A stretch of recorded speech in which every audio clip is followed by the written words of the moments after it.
Hi, I'm McKenna, and I wrote my paper on Catherine McAuley.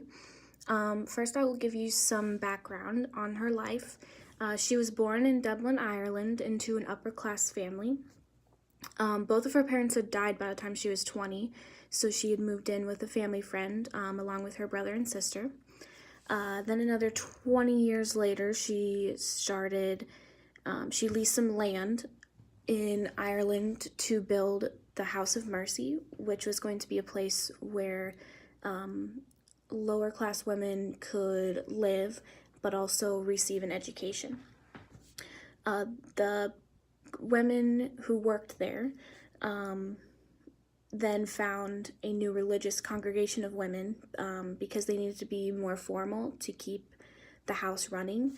So they became a group of sisters that was called the Sisters of Mercy, which College of St. Mary is affiliated with. And so once they started that, they were then able to open other branches of the House of Mercy all throughout Ireland, and then at one point they even moved them to the States. So she worked her whole life kind of starting this House of Mercy and running it until she died of tuberculosis.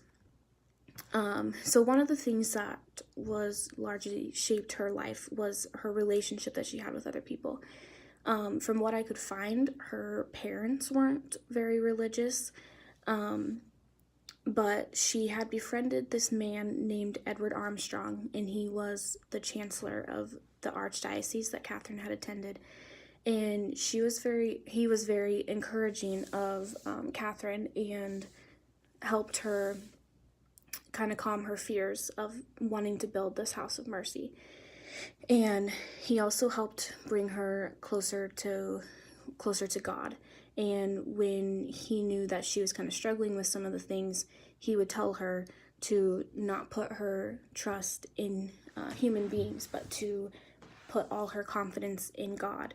And this kind of meant that if she received help from her friends or the people that she knew, that they would probably not help her in the way she needed, but if she put her trust in God, that he would guide her and it would all be okay.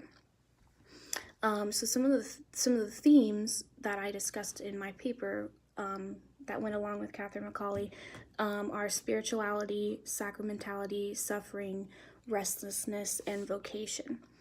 And so her spirituality in her life was a way that you can experience God through song or prayer, like we discussed in class. And Catherine McAuley has her own prayer that she wrote that we sing it in choir. It's called The Sushi Pay of Catherine McAuley.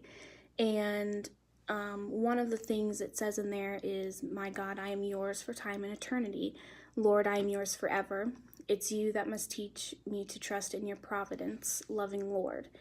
And I think that this kind of goes back to how she kind of just struggled with her faith and her connection to God until she had the help with her friend Edward that kind of helped her guide her toward God.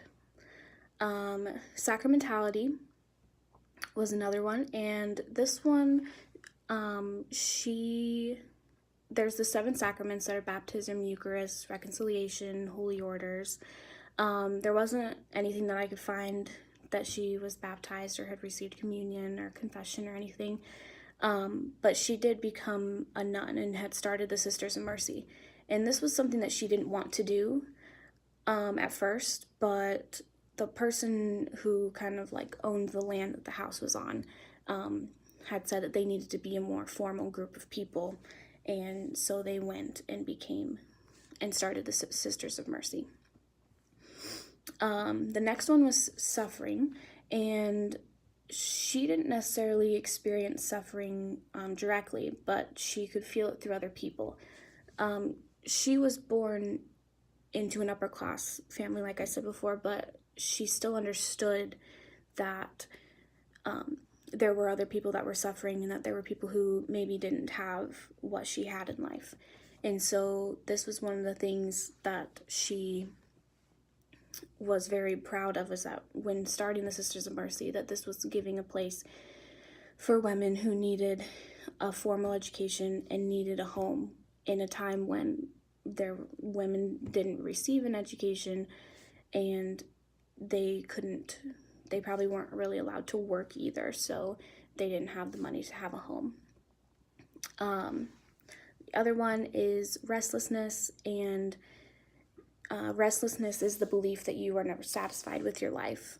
And so she was always trying to get more and more out of her life, even if they had done everything. She was always thinking about others before herself, starting this house, and kind of like all the trips that she took throughout Ireland and throughout the States to start other homes, because she knew that there were women and children in need of these places.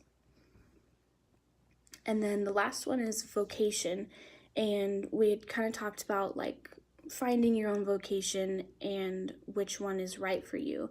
And so we talked about the 3 ways of finding your vocation is, what is your joy, and do you have what is required for this vocation, and does this vocation meet the general needs of others?